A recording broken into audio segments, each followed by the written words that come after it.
Hello students, welcome back to Plus 1 Economics Online Classroom. Previous ക്ലാസ്സിൽ എന്തൊക്കെയായിരുന്നു നമ്മൾ discuss ചെയ്തിരുന്നത്? എല്ലാവരും പെട്ടെന്നൊന്ന് റിമൈൻഡ് ചെയ്ത് പറഞ്ഞേ. Yes, very good. We were discussed about objectives and impacts of economic policies pursued by the British colonial government in India. British colonial ഭരണകാലത്ത് ഇന്ത്യയിൽ നിലനിന്നിരുന്ന സാമ്പത്തിക നയങ്ങളുടെ ലക്ഷ്യങ്ങളും അതിൻ്റെ അനന്തരഫലങ്ങളും എന്തൊക്കെയാണെന്ന് പഠിച്ചു. എന്തൊക്കെയായിരുന്നു ഇക്കണോമിക് പോളിസിയുടെ അല്ലെങ്കിൽ സാമ്പത്തിക നയങ്ങളുടെ ലക്ഷ്യങ്ങൾ? 2 ഒബ്ജക്റ്റീവ്സ് പഠിച്ചു. ഏതൊക്കെയായിരുന്നു? To make India as a supplier of raw materials for British industries. British വ്യവസായങ്ങൾക്ക് ആവശ്യമായിട്ടുള്ള അസംസ്കൃത വസ്തുക്കൾക്കുള്ള ഒരു ഉറവിടമായി അല്ലെങ്കിൽ വിതരണക്കാരായി ഇന്ത്യയെ മാറ്റുക.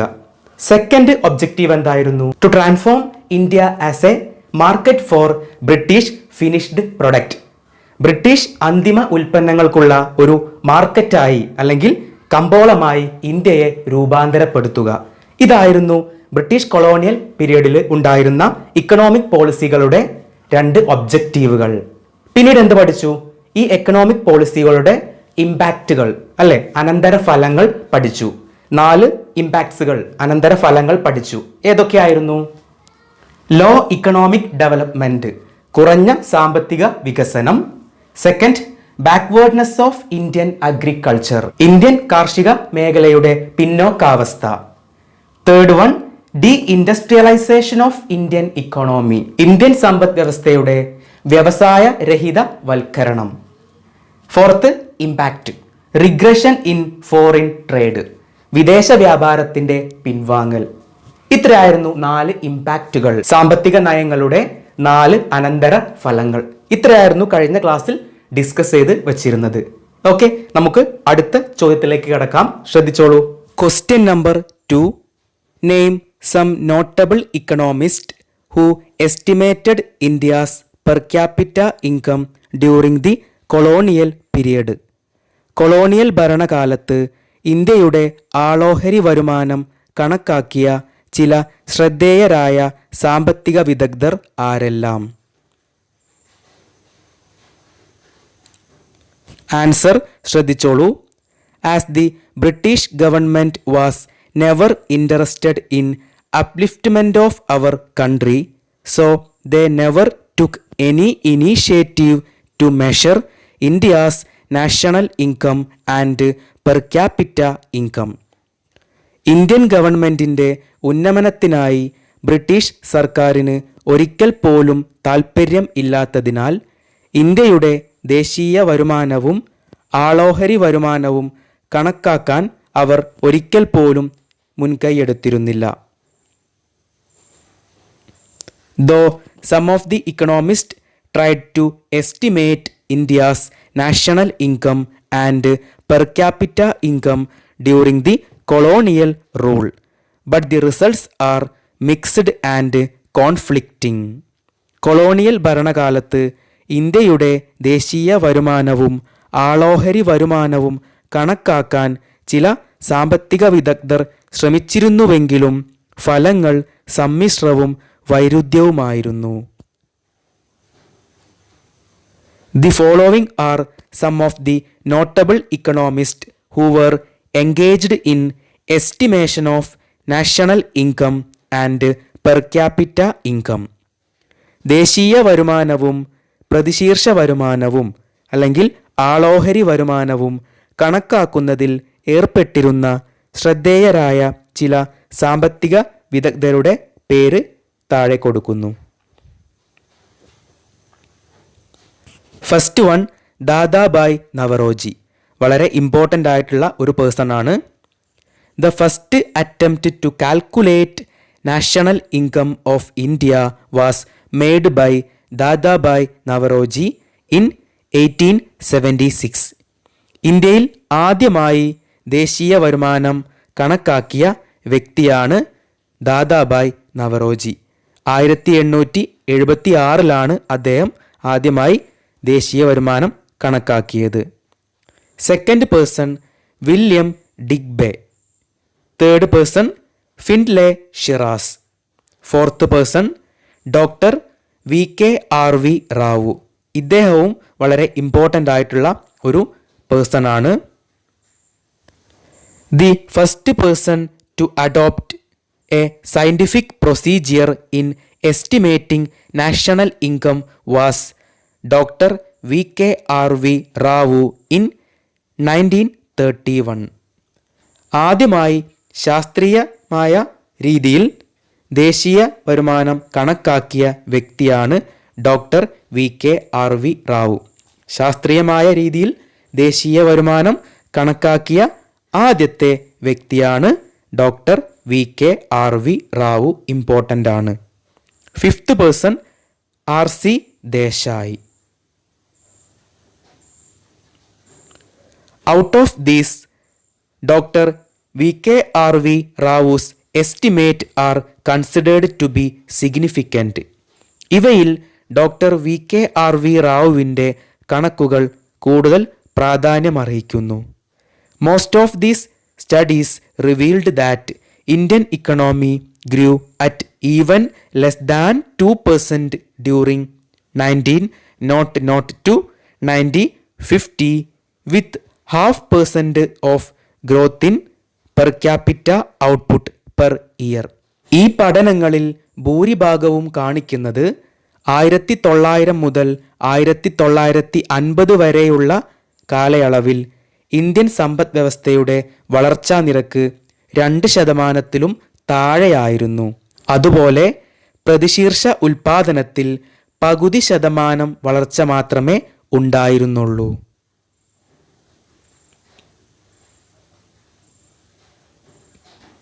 Question number 3. What were the main causes of India's agricultural stagnation or agricultural backwardness during the colonial period? Colonial കാലഘട്ടത്തിൽ ഇന്ത്യയുടെ കാർഷിക മേഖലയുടെ സ്തംഭനാവസ്ഥയ്ക്കുള്ള അല്ലെങ്കിൽ കാർഷിക മേഖലയുടെ പിന്നോക്കാവസ്ഥയ്ക്കുള്ള പ്രധാന കാരണങ്ങൾ എന്തൊക്കെയായിരുന്നു? വളരെ ഇമ്പോർട്ടൻ്റ് ആയിട്ടുള്ള ഒരു ചോദ്യം കൂടെയാണ്. ആൻസർ ശ്രദ്ധിച്ചോളൂ. Under the colonial rule India was basically an agrarian economy employing nearly 85% of its population. British ഭരണത്തിന് മുൻപ് ഇന്ത്യൻ സമ്പദ് വ്യവസ്ഥ ഒരു കാർഷിക സമ്പദ് വ്യവസ്ഥയായിരുന്നു. ഏകദേശം മൊത്തം ജനസംഖ്യയുടെ 85% പേരും ജോലി ചെയ്തിരുന്നത് കാർഷിക മേഖലയിലായിരുന്നു. Nevertheless the growth of agriculture sector was meagre. എങ്കിൽ പോലും കാർഷിക മേഖലയുടെ വളർച്ചാ നിരക്ക് കുറവായിരുന്നു അല്ലെങ്കിൽ പിന്നോട്ടായിരുന്നു. The following are the causes of explaining stagnancy in Indian agriculture sector during the colonial rule. Colonial ഭരണകാലത്തെ കാർഷിക മേഖലയുടെ സ്തംഭനാവസ്ഥയ്ക്കുള്ള അല്ലെങ്കിൽ പിന്നോക്കാവസ്ഥയ്ക്കുള്ള കാരണങ്ങൾ താഴെ കൊടുക്കുന്നു. First one, introduction of land revenue system. ഭൂ റവന്യൂ സമ്പ്രദായത്തിൻ്റെ ആമുഖം അല്ലെങ്കിൽ വിവിധ തരം ഭൂനികുതി സമ്പ്രദായത്തിൻ്റെ വരവ്. This was due to prevalence of various systems of land settlement, particularly zamindari system. വിവിധ ഭൂ ഉടമകളുടെ പ്രത്യേകിച്ച് ജമീന്ദാരി സമ്പ്രദായത്തിൻ്റെ വ്യാപനമാണ് ഇതിൻ്റെ പ്രധാനമായിട്ടുള്ള കാരണങ്ങളിൽ ഒന്ന്.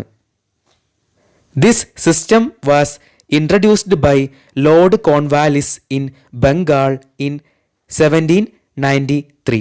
1793 അന്നത്തെ വൈസ്രോയി ആയിരുന്ന കോൺവാലിസ് പ്രഭു ബംഗാളിലാണ് ഈ സംവിധാനം ആവിഷ്കരിച്ചത്. Under this system the zamindars, the owners of land, were required to pay very high revenue, that is lagan, to the British government, which they used to collect from the peasants. They are landless laborers who were actually cultivating. ഈ സമ്പ്രദായത്തിൽ കർഷകരിൽ നിന്ന് ശേഖരിക്കുന്ന ഉയർന്ന വരുമാനം zamindar British സർക്കാരിന് നൽകേണ്ടതുണ്ട്. The zamindars were mainly concerned with extracting high revenues from the peasants but never took any step to improve the productivity of the land. കൃഷിക്കാരിൽ നിന്നും ഉയർന്ന വരുമാനം നേടുന്നതിൽ ജമീന്ദാർ പ്രധാനമായും ശ്രദ്ധാലുവായിരുന്നുവെങ്കിലും ഭൂമിയുടെ ഉൽപാദനക്ഷമത മെച്ചപ്പെടുത്തുന്നതിനുള്ള നടപടികളൊന്നും ഇവർ സ്വീകരിച്ചിരുന്നില്ല. This resulted in low agricultural productivity and worsened the peasants economically. ഇത് കാർഷിക ഉൽപാദനക്ഷമത കുറയുവാനും കൃഷിക്കാരെ സാമ്പത്തികമായി കൂടുതൽ ബുദ്ധിമുട്ടിലാക്കാനും കാരണമായി. സെക്കൻഡ് റീസൺ, ഫോഴ്സ്ഫുൾ കൊമേഴ്ഷ്യലൈസേഷൻ, നിർബന്ധിത വാണിജ്യവൽക്കരണം. Initially, before the British rule, the farmers were practicing conventional subsistence farming. തുടക്കത്തിൽ ബ്രിട്ടീഷ് ഭരണത്തിന് മുൻപ് കർഷകർ പരമ്പരാഗത ഉപജീവന കൃഷി നടത്തിയിരുന്നു. സ്വന്തം ഉപഭോഗത്തിനായി അരി, ഗോതമ്പ് തുടങ്ങിയ വിളകൾ അവർ കൃഷി ചെയ്തിരുന്നു. They used to grow crops like rice and wheat for their own consumption. But afterwards, in order to feed British industries with cheap raw materials, the Indian farmers were forced to grow commercial crops like indigo that required by British industries to dye textiles instead of food crops like rice and wheat.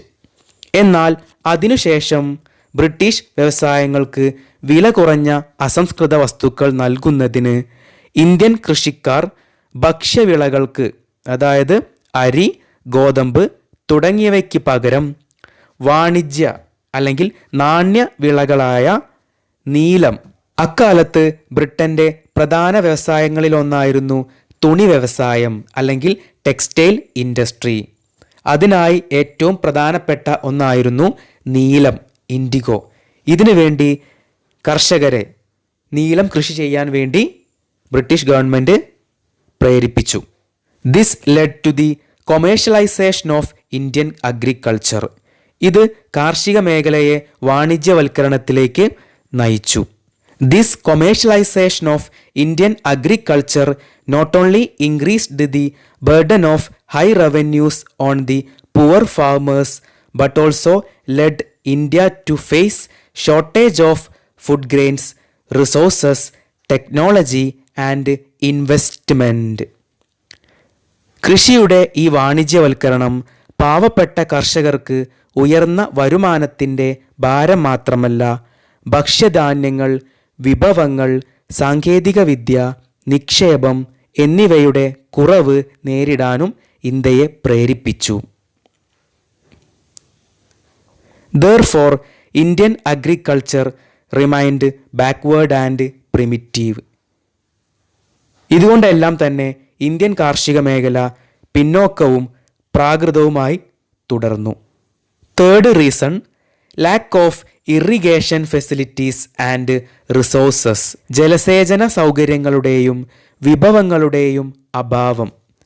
Besides the above factors, Indian agricultural sector also faced lack of irrigation facilities, insignificant use of fertilisers, lack of investment, frequent famines and other natural calamities etcetera. മേൽപ്പറഞ്ഞ ഘടകങ്ങൾക്കു പുറമെ ജലസേചന സൗകര്യങ്ങളുടെ അഭാവം, രാസവളങ്ങളുടെ തുച്ഛമായ ഉപയോഗം, നിക്ഷേപത്തിൻ്റെ അഭാവം, പതിവ് ക്ഷാമം, മറ്റ് പ്രകൃതി ദുരന്തങ്ങൾ എന്നിവയും ഇന്ത്യൻ കാർഷിക മേഖലയെ അഭിമുഖീകരിച്ചു. അത് കാർഷിക രംഗത്തെ അതിശയിപ്പിക്കുകയും കൂടുതൽ ദുർബലമാക്കുകയും ചെയ്തു. Question number 4. Name some modern industries which were in operation in our country at the time of independence. സ്വാതന്ത്ര്യ സമയത്ത് ഇന്ത്യയിൽ പ്രവർത്തിച്ചിരുന്ന ചില ആധുനിക വ്യവസായങ്ങൾ ഏതെല്ലാമായിരുന്നു? ആൻസർ ശ്രദ്ധിച്ചോളൂ. The second half of the 19th century witnessed the emergence of modern industries. 19ാം നൂറ്റാണ്ടിൻ്റെ തുടക്കത്തിൽ ഇന്ത്യയിൽ ആധുനിക വ്യവസായങ്ങൾ വികസിക്കാൻ തുടങ്ങി. At the initial stage development was confined to setting up of cotton and jute textiles mill. ആദ്യഘട്ടത്തിൽ പരുത്തി വ്യവസായം, ചണം വ്യവസായങ്ങൾ എന്നിവയായിരുന്നു വികസിതമായിരുന്നത്. The western parts of the country, Maharashtra and Gujarat was the hub four cotton textiles mill which were mainly dominated by the Indians, whereas the jute industries were mainly concentrated in Bengal and were dominated by the British.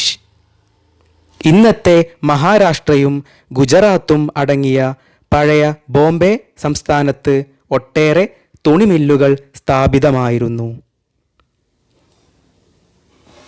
In the beginning of the 20th century, iron and steel industries also started emerging gradually. 20ാം നൂറ്റാണ്ടിൻ്റെ തുടക്കത്തിൽ ഒരുപാട് ഇരുമ്പുരുക്ക് വ്യവസായങ്ങൾ ഇന്ത്യയിൽ വികസിക്കാൻ തുടങ്ങി. ഇതിൽ ഏറ്റവും പ്രധാനപ്പെട്ട ഒരു ഇരുമ്പുരുക്ക് വ്യവസായമായിരുന്നു Tata iron and steel company, TISCO. എന്താണ്?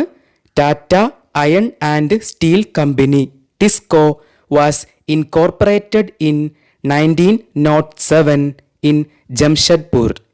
ഇതിലെ ഏറ്റവും പ്രധാനപ്പെട്ട ഒരു ഇരുമ്പുരുക്ക് വ്യവസായമായിരുന്നു 1907 ജംഷഡ്പൂരിൽ സ്ഥാപിതമായ Tata iron and steel company, TISCO.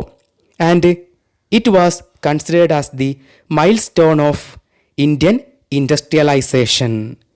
Indian വ്യവസായവൽക്കരണത്തിൻ്റെ നാഴികക്കല്ല് എന്നാണ് ടിസ്കോയുടെ രൂപീകരണത്തെ വിശേഷിപ്പിക്കുന്നത്. TISCO was formed by Jamshedji Tata. വളരെ ഇമ്പോർട്ടൻ്റ് ആയിട്ടുള്ള പോയിൻ്റാണ്. ജംഷഡ്ജി ടാറ്റ എന്ന വ്യക്തിയാണ് ടിസ്കോ രൂപീകരിച്ചത്. And it was considered as the milestone in Indian industrialization. ടിസ്കോയുടെ രൂപീകരണത്തെ വിശേഷിപ്പിക്കുന്നത് ഇന്ത്യൻ വ്യവസായവൽക്കരണത്തിൻ്റെ നാഴികക്കല്ല് എന്നാണ്. And Jamshedji Tata was considered as the father of Indian industrialization. Jamshedji ടാറ്റയെ വിശേഷിപ്പിക്കുന്നത് ഇന്ത്യൻ വ്യവസായവൽക്കരണത്തിൻ്റെ പിതാവ് എന്നാണ്. ഈ രണ്ട് പോയിന്റും വളരെ ഇമ്പോർട്ടൻ്റ് ആണ്. ടിസ്കോയുടെ ഫോർമേഷൻ എവിടെയാണ് ഫോം ചെയ്തത്? ജംഷഡ്പൂരിലായിരുന്നു. In 1907 1907 and it was considered as the milestone in Indian industrialization. Indian വ്യവസായവൽക്കരണത്തിലെ നാഴികക്കല്ല് എന്നാണ് ഇതിനെ വിശേഷിപ്പിക്കുന്നത്. അതുപോലെ Jamshedji Tata, he is considered as the father of Indian industrialization. Indian വ്യവസായവൽക്കരണത്തിൻ്റെ പിതാവാണ് Jamshedji Tata. Some other industries that were operating at a small scale during the British era were sugar industry, cement industry and paper industry. ഇരുമ്പുരുക്ക് വ്യവസായങ്ങൾക്ക് പുറമെ cement വ്യവസായം, പഞ്ചസാര വ്യവസായം, paper വ്യവസായം തുടങ്ങിയവയും ഈ കാലത്ത് വളർന്നു വന്നിരുന്നു. ഇത്രയും ഭാഗങ്ങൾ എല്ലാവർക്കും വ്യക്തമായിട്ട് മനസ്സിലായി കാണുമെന്ന് വിചാരിക്കുന്നു. ഇത്രയാണ് നമ്മുടെ ഇന്നത്തെ ക്ലാസ്. ഇന്നെടുത്ത ഭാഗം എല്ലാവർക്കും വ്യക്തമായിട്ട് മനസ്സിലായി കാണുമെന്ന് വിചാരിക്കുന്നു. അപ്പോൾ എൻ്റെ ക്ലാസ് നിങ്ങൾക്ക് ഇഷ്ടമായെങ്കിൽ തീർച്ചയായിട്ടും ലൈക്ക് ചെയ്യണം, ഷെയർ ചെയ്യണം, അതുപോലെ സബ്സ്ക്രൈബും ചെയ്യാൻ മറക്കരുത്. അപ്പോൾ അടുത്ത ക്ലാസ്സിൽ നമുക്ക് വീണ്ടും കണ്ടുമുട്ടാം. എല്ലാവർക്കും ഒരു ശുഭദിനം നേരുന്നു. Thank you so much.